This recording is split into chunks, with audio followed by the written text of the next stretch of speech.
Hello everyone. तो आज हम करने वाले हैं क्लास 12 फिजिक्स का चैप्टर इलेक्ट्रोमैग्नेटिक वेव्स। तो इसे कंप्लीट करेंगे। तो बिना टाइम वेस्ट करे स्टार्ट करते हैं। तो सबसे पहला टॉपिक है डिस्प्लेसमेंट करंट। डिस्प्लेसमेंट करंट क्या होता है? The current produce due to changing electric field is called displacement current. कोई भी करंट जो प्रोड्यूस होता है इलेक्ट्रिक फील्ड को चेंज करने की वजह से उसे डिस्प्लेसमेंट करंट कहते हैं। डिस्प्लेसमेंट करंट की इक्वेशन होती है I D equal to epsilon naught D phi by D T. तो अब देखते हैं कि हमें डिस्प्लेसमेंट करंट की ज़रूरत क्यों पड़ी। Ampere circuital law for conduction current during charging of capacitor was found inconsistent, therefore Maxwell modified Ampere circuital law. तो जब एम्पेयर सर्किटल लॉ को अप्लाई किया गया चार्जिंग ऑफ कैपेसिटर के टाइम, तो जो वैल्यूज़ निकली वो इनकंसिस्टेंस वैल्यू थी। तो जब मैक्सवेल ने उस लॉ को मॉडिफाइड किया और हमें मिला मैक्सवेल एम्पेयर लॉ। तो अब नेक्स्ट टॉपिक है एम्पेयर मैक्सवेल लॉ, जिसे हम मॉडिफाइड एम्पेयर सर्किटल लॉ भी कहते हैं। तो the total current passing through any surface of which the close loop is the sum of the conduction current and displacement current. तो Ampere Maxwell law में ये बताता है कि जो कोई भी करंट टोटल करंट पास करेगा किसी भी सरफेस से और वो एक क्लोज लूप फॉर्म कर रही हो, तो उस टाइम जो करंट होगा वो सम होगा कंडक्शन करंट और डिस्प्लेसमेंट करंट का।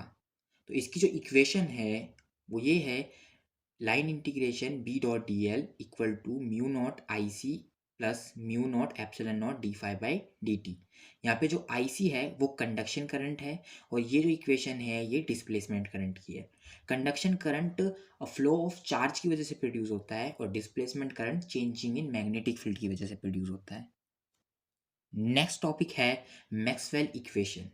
मैक्सवेल इक्वेशन बेसिक लॉज हैं इलेक्ट्रिसिटी एंड मैग्नेटिज्म के। ये हमें कंप्लीट डिस्क्रिप्शन देते हैं पूरी इलेक्ट्रोमैग्नेटिक्स का। तो मैक्सवेल की जो है चार इक्वेशंस हैं, तो एक एक करके सबको देखते हैं। पहली है गॉस लॉ इन इलेक्ट्रोस्टैटिक्स। इस इक्वेशन को हम जानते हैं, ये फर्स्ट चैप्टर में है, E dot D S equal to Q by epsilon naught. जो सेकेंड इक्वेशन है वो है गॉस लॉ इन मैग्नेटिज्म। जो थर्ड इक्वेशन है वो है Faraday's law of electromagnetic induction. और लास्ट इक्वेशन है modified Ampere circuital law. Next topic है electromagnetic waves. An electromagnetic wave is a wave radiated by an accelerated or oscillatory charge in which varying magnetic field is the source of electric field and varying electric field is the source of magnetic field। तो electromagnetic waves produce होती हैं accelerated और ऑक्सिलरेटेड charge particle की मदद से, जिनके अंदर जो मैग्नेटिक फील्ड है वो वेरी करती है टाइम के साथ और वो सोर्स होती है इलेक्ट्रिक फील्ड का। और ऐसे ही इलेक्ट्रिक फील्ड भी टाइम के साथ वेरी करती है और उसकी वजह से मैग्नेटिक फील्ड प्रोड्यूस होती है। Thus two fields become source of each other and the wave propagate in a direction perpendicular to both the field। ये जो दोनों मैग्नेटिक फील्ड और इलेक्ट्रिक फील्ड हैं एक दूसरे का सोर्स हैं इन दोनों, और ये जो वेव है वो प्रोपोगेट होती है डायरेक्शन परपेंडिकुलर टू बोथ। तो जैसे कि डायग्राम में देख सकते हो आप कि जो इलेक्ट्रिक फील्ड है वो एक्स एक्सिस में हो रही है और जो मैग्नेटिक फील्ड है वो वाई एक्सिस में ट्रैवल कर रही है। तो जो वेव प्रोपोगेशन है वो जेड एक्सिस में हो रहा है। तो इससे फिर हम इलेक्ट्रिक फील्ड और मैग्नेटिक फील्ड की वेव इक्वेशन लिख सकते हैं। ये आएगी E X equal to E naught sine K X minus omega T. और ऐसे ही मैग्नेटिक फील्ड की इक्वेशन आएगी जो वाई एक्सिस में प्रोपोगेट हो रही है, B Y equal to B naught sine K Z minus omega T. So यहाँ पे जो के है ये वेव नंबर है और इसको हम फाइंड कर सकते हैं 2 पाई बाय लेमडा की मदद से। और जो ओमेगा है ये एंगुलर फ्रीक्वेंसी होती है। जो स्पीड है वेव के प्रोपोगेशन की उसको हम फाइंड कर सकते हैं ओमेगा बाई के की मदद से। और जब हम मैक्सवेल इक्वेशन को देखते हैं तो वहाँ से जो कंक्लूजन करके हमारे पास एक इक्वेशन आई है वो है B naught equal to E naught by C. C जो है वो स्पीड ऑफ लाइट के इक्वल होता है और जो ई नॉट है ये एम्पलीट्यूड है और एम्पलीट्यूड रेशियो है E naught by B naught, electric field and magnetic field का। नेक्स्ट टॉपिक है properties of E M wave. E M wave की कुछ प्रॉपर्टीज़ हैं, उन्हें देखते हैं। E M waves are transverse in nature. जो इलेक्ट्रोमैग्नेटिक वेव होती है वो ट्रांसफ़र नेचर की होती है। इसका मतलब है कि जो इलेक्ट्रिक फील्ड और जो मैग्नेटिक फील्ड है दोनों एक दूसरे के परपेंडिकुलर होती है, और ये परपेंडिकुलर होती हैं वेव प्रोपोगेशन की भी। नेक्स्ट है electromagnetic wave do not require a material medium to propagate. तो इलेक्ट्रोमैग्नेटिक वेव्स को कोई मटेरियल मीडियम नहीं चाहिए प्रोपोगेशन के लिए। E M wave can be polarise. हम इन वेव को पोलराइज भी कर सकते हैं। The speed of E M wave in free space और vacuum is a fundamental constant. जो इलेक्ट्रोमैग्नेटिक वेव है उनकी जो स्पीड होती है फ्री स्पेस या वैक्यूम में वो फंडामेंटल कांस्टेंट के बराबर होती है, यानी कि स्पीड ऑफ लाइट के इक्वल होती है, जिसकी वैल्यू हम कैलकुलेट करते हैं C equal to E naught by B naught से। और यहाँ जो सॉल्व करके वैल्यू आती है वो है 3 × 10⁸ The energy in EM wave is divided on average equally between electric and magnetic field energy associated with EM wave is। इसका मतलब है कि जो एनर्जी होती है इलेक्ट्रोमैग्नेटिक वेव की वो इक्वली डिवाइडेड होती है इलेक्ट्रिकल एंड मैग्नेटिक फील्ड में। जो ई एम वेव की फिर जो इक्वेशन आती है वो है U equal to 1/2 epsilon naught E square plus B square by 2 mu naught. E M waves exert pressure. जो इलेक्ट्रोमैग्नेटिक वेव है वो प्रेशर एक्सर्ट करती हैं।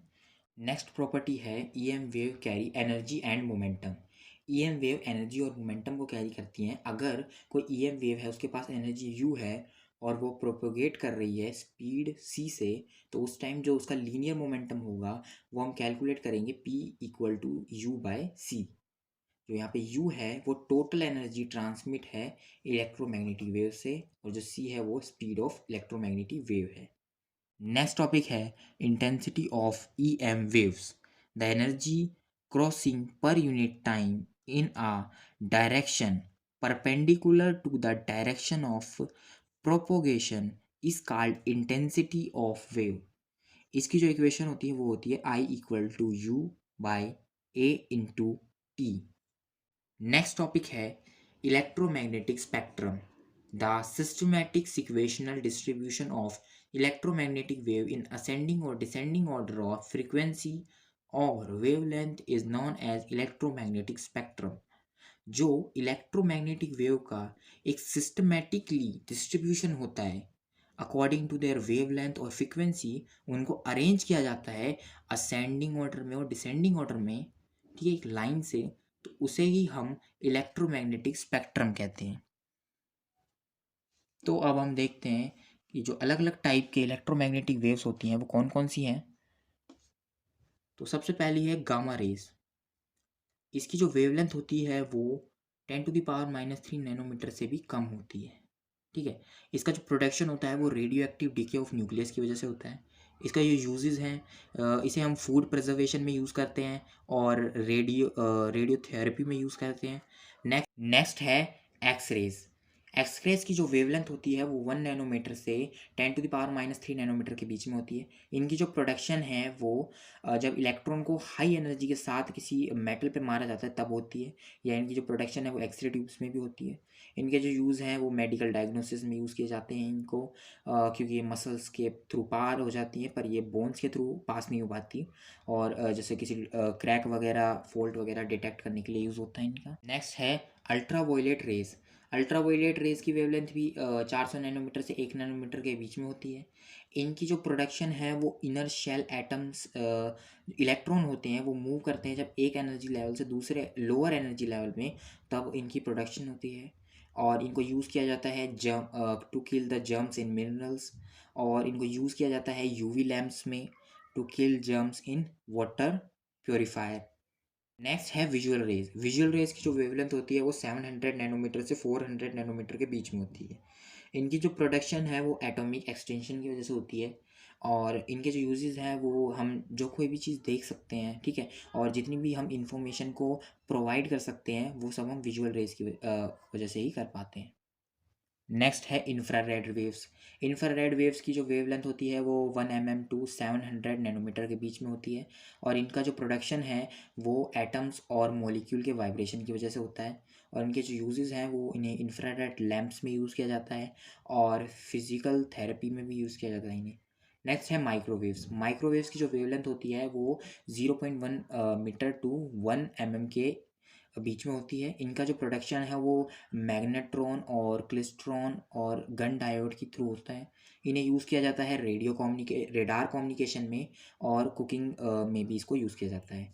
नेक्स्ट वेव है रेडियो वेव्स। रेडियो वेव्स की जो वेवलेंथ होती है वो सबसे ज़्यादा हाई होती हैं, 0.1 मीटर से भी ज़्यादा होती हैं, और इनका जो प्रोडक्शन है वो चार्ज पार्टिकल को एक्सेलरेट करके किया जाता है, ठीक है, किसी कंडक्टिंग वायर में। और इनके जो यूजेस हैं, इन्हें रेडियोज़ में और टीवी कम्युनिकेशन में यूज़ किया जाता है, और एस्ट्रोनॉमिकल फील्ड में भी यूज़ किया जाता है। तो फ्रेंड्स, ये था इलेक्ट्रोमैग्नेटिक वेव्स। तो अगर आपको ये वीडियो अच्छी लगी है तो इसे लाइक ज़रूर करना, अपने दोस्तों के पास भी शेयर करना। So thank you for watching.